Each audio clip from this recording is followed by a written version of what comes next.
छुट्टिने कुरा भयो क्या अरे। बाबाले हामीलाई लिन आउनु भयो। बजारसम्म मम्मी पुर्याउन आउनु भएको थियो।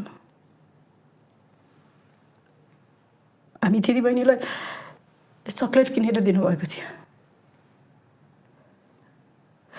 आफ्नो सन्तान अरूको हो भनेर दिनु पर्दाखेरि के हुन्छ होला?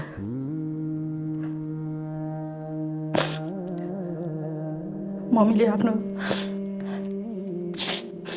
दुईवटा मुठुहरू अरूलाई सुम्पिएर जानुभयो। जाँदाखेरि रित्तै शरीर जानु।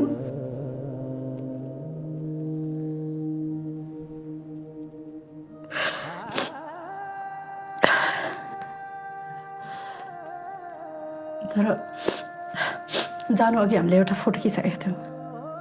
मम्मी म बहिनीले एउटै लुगा लगाएको थियौँ। त्यो फोटो अझैसम्म पनि मसँग छ। अझैसम्म पनि राखेको छु मैले।